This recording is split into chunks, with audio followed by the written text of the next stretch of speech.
It's no surprise that within healthcare, we have labor force challenges that have started, let's say, in 2020 that continue to today, but is trending towards continued labor force challenges into the future. And why is this the case? Well, in this specific analysis, I'm going to break down across over 5,000 different hospitals, labor in terms of FTEs and how it breaks down and what the trend of labor is within the United States. We are also going to compare how labor trends according to its normal trajectory and the needs for healthcare in terms of the increased needs of healthcare based on a growing and aging population. So let's get started in this analysis. I'm excited to share with you what we have found in labor force trends using data from CMS.gov. So let's get into it. Now, labor force trends are quite interesting because, as we can see on a total aggregate level, our labor force within healthcare has gone from, let's say, 2 million people all the way to 2.7, 2.8 million people. And so if we are sitting today in 2025, then I would expect us to be at, let's say, 3 million healthcare workers across the United States from, let's say, 2 million, 2.3 million in 2010. So 10 years ago, we had a million less people within healthcare than we did today. And so you say, that's great. We have a greater workforce. I would say, yes, that's true. But also, we have a greater demand for more procedures and services within healthcare that has more than doubled for sure. And so what you can see is that even though this trend is upward on a percentage basis, our labor FTEs on a percentage change has really averaged around less than 2% on an annual basis. As you can see, we hover at the top end and increase our labor and FTEs by 3% annually at the very, very high end. At the very low end, we shrink by 2%. And this is normally known as the COVID effect when it comes to labor, to where labor shrunk by 2%, which is quite astounding and did put a large bind on many hospitals and clinics across the United States. But then in 2021, we bounced back to increasing at 3% and made up that gap. What I'm saying is that on an annual basis, at the best case scenario, we can increase our labor within healthcare by 3%, which is quite in line with other industries. But what we're going to see in the future, in future pages, is that that 3% may not be efficient or may not suffice in being able to provide the services and procedures and everything else that comes with healthcare to an increasing population. If we look at it on a hospital versus contracted labor basis, hospital labor certainly takes up the larger percentage, to where 97% are from hospitals and the smaller percent are contracted labor. But this contracted labor is a big portion because it fluxes in and out depending on specific years, etc. If we, let's say, nail down to, let's say, 2023, for example, what we'll see is that FTEs were 2.6 million, and then contracted labor was 200,000 roughly. Now, another thing we can see is that hospital FTEs essentially increase generally on an aggregate basis on a negative level. What this means is that hospital FTEs are decreasing while you have more and more reliance on that contract labor to be able to supply any services within your clinic or hospital. And I'm sure that you could see this trend wherever you are within healthcare, where contracted labor that moves from, let's say, hospital to hospital or from area to area is certainly a greater trend.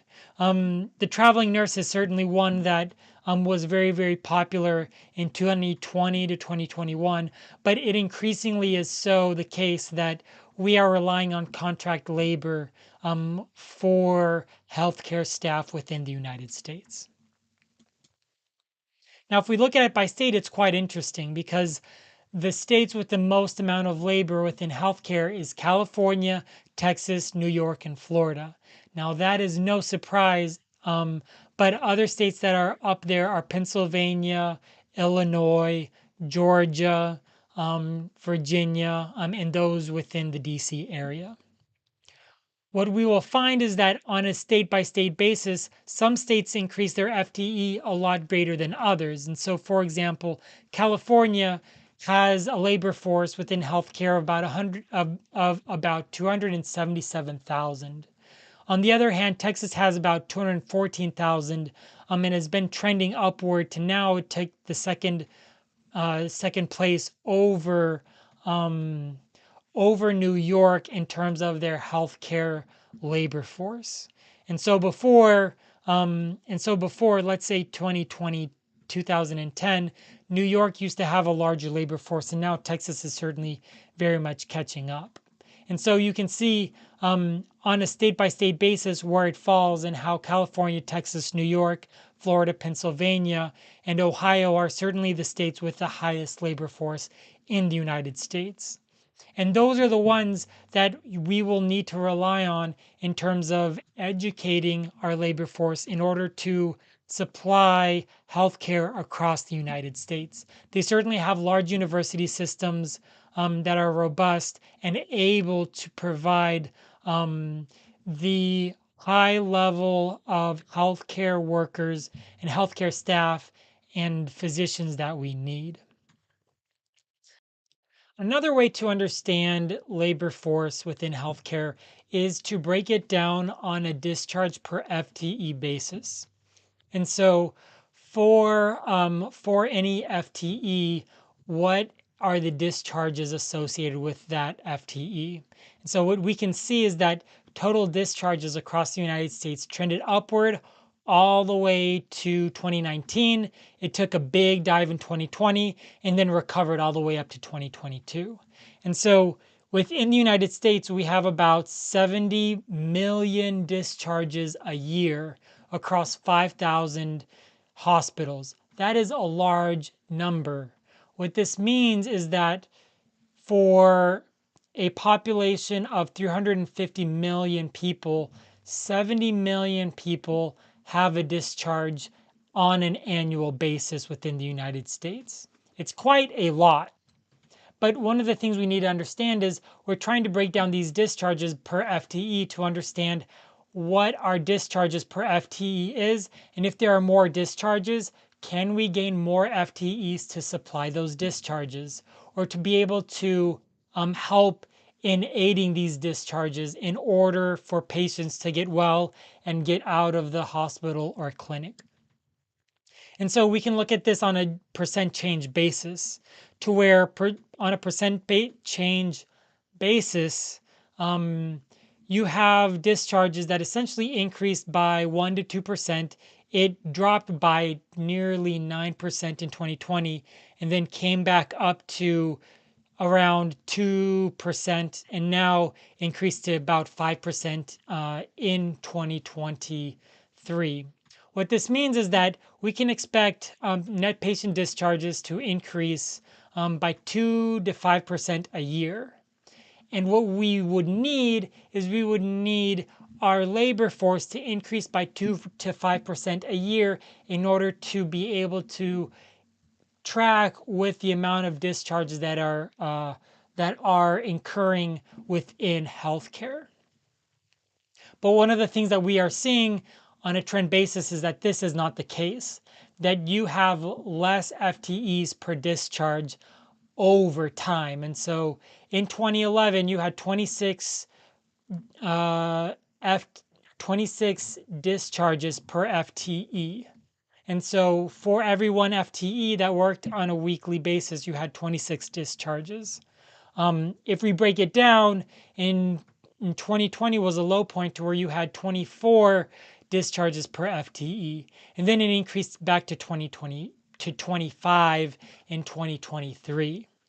And so what this means is that the trend before 2019 was high, and we are now just trying to recover that amount of FTEs per discharge. On a trend basis, you can see that patient discharges and FTEs trend really, really closely. And certainly there's a divergence in 2020. But then one of the things I find interesting is that in 2023, patient discharges increased by 5%, while FTEs only increased by 3%. I think this specific trend will continue to where patient discharges will increase, let's say, by 5 to 6% a year, and FTEs will increase by, let's say, 3 to 4% a year at the very, very most. And so, what this means is that you will have increasingly, even though you are increasing your labor force, it won't be able to track with the aging population that is needing more and more healthcare. Another way we can look at this is by state. And so we can look at FTEs per discharge by state and understand this breakdown. And so if we look at it this way, we have on a state basis, we have FTEs that we broke down before.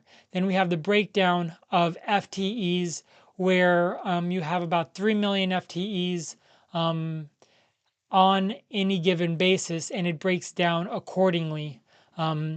And so then you can also see the trend on a state by state basis. And so if we look at, let's say, a specific state, or we could look at a specific city, then we could also start to identify, okay, what is going on a state by state level or on a city level in terms of FTEs and discharges. And so if we take a look at it, let's say even at the hospital level, then we can look at all these hospitals, and let's say we want to look at Houston, because I like to look at Houston. And there are a lot of different ways this data set spells Houston. But within Houston, there are certainly, you can understand the healthcare labor breakdown within Houston, where Memorial Hermann Hospital has 62,000 healthcare staff and FTEs. Methodist has the second most. Memorial Hermann Texas Medical has 52,000. And so now you can start to understand which hospitals have the greatest amount of FTEs. And you can look at it on an annual basis. One of the things I like to look at is, let's say you want to look at a small one like Cypress Fairbanks, or let's look at a larger one like Memorial Hermann. You can start to see the trend in terms of your FTEs and how discharges work in terms of those FTEs. So I find it very, very interesting that that this is the case. And so Memorial Hermann does not have 62,000. It actually has, let's say, on an annual basis, it has 6,000. In 2022, it had nearly 6.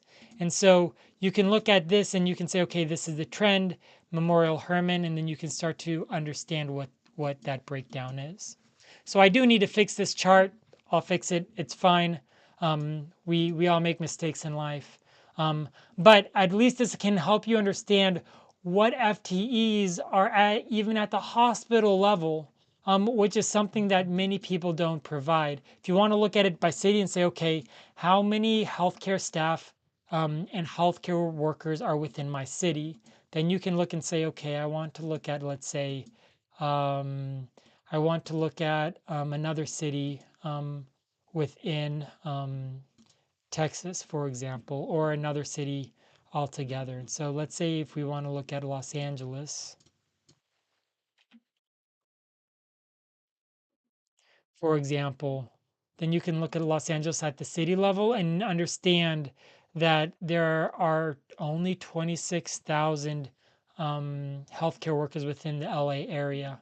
And on a yearly basis, then you can look at that and you can understand what that trajectory is. But you can also look at a health system level and understand what that breakdown is on a health system level, or you can look at it at a hospital level.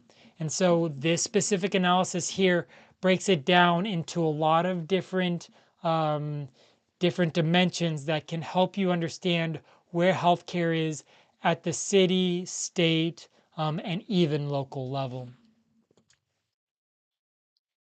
Now, we can also break this down by healthcare, labor, by discharge. And so here we have our FTEs by state that we break down. We can look at specific facilities. So if we look at, let's say, critical access or short term, then we can start to look at that. We can start to understand the FTEs versus discharges. And so as you can see, there's certainly a strong trend where the more FTEs you have, the more discharges. And the reason why is because as you have a large hospital system or a large hospital, then you need more FTEs to be able to track with that specific demand.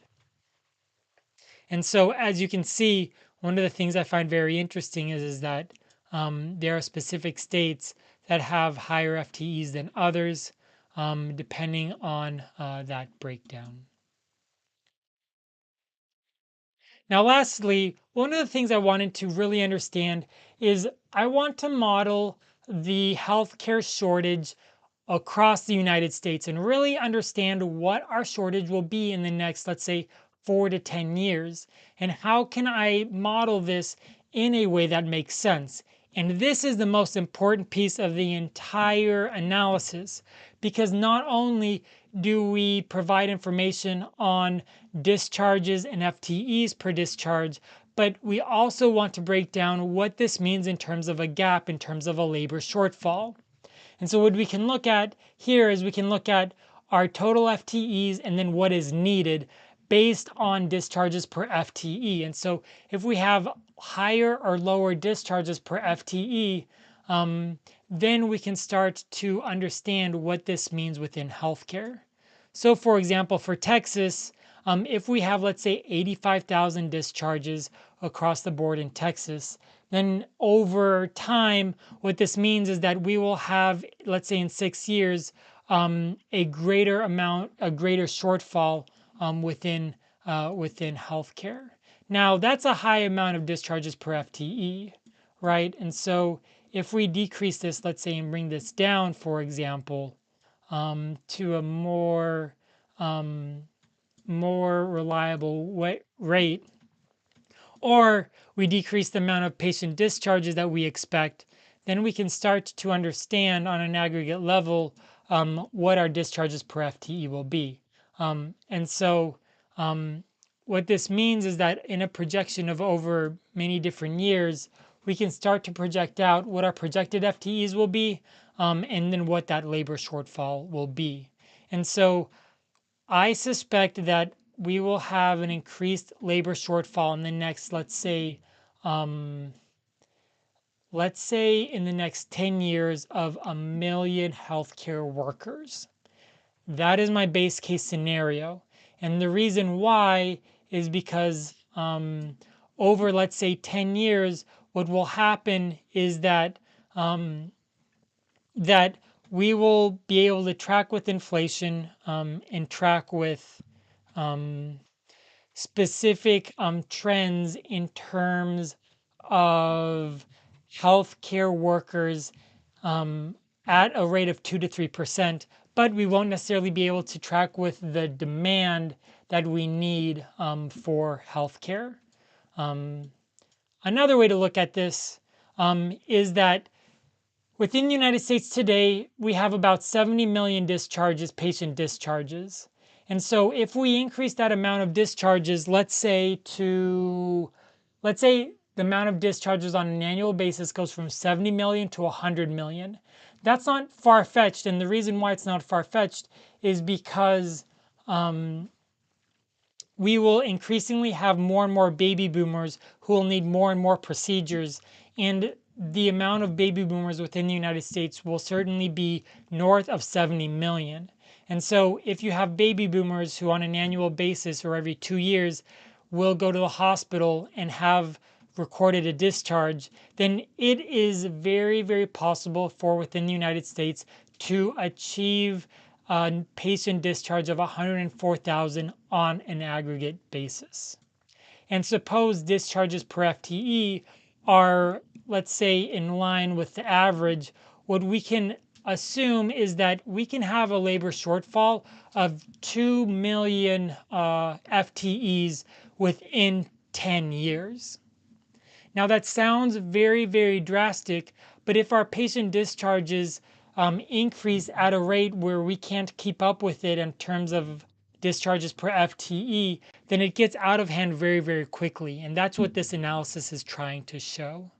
And it's trying to show it on a aggregate basis and a state by state basis. And so, based on this analysis, California has FTEs of 277,000 now, but they're going to need to increase the amount of FTEs by 87,000 in the next 10 years. Likewise, Texas, given a certain situation, needs to add 67,000 more FTEs in the next 5 to 10 years, and it'll go down the line. And so what this means is that all of these states will need to increase their healthcare labor force at a greater rate than they are already today. And so if we are already experiencing labor challenges today, how much more in the future when the baby boomers age and are at a age where they need more and more services within healthcare.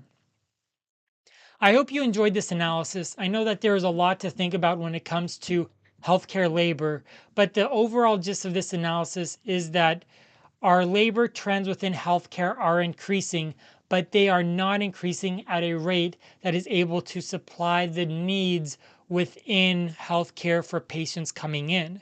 And so, as we get more and more patients within healthcare, because our population is growing and aging, then we're going to have problems in the short and near term future. In a couple generations, this may flatten out and we may not have these problems. But when it comes to the aging baby boomers and the increasing generations that are coming after the baby boomers in Gen X, then we will have an increasing labor shortage within healthcare that we're going to have to augment and help them become more and more efficient. So thanks for watching and understanding this analysis.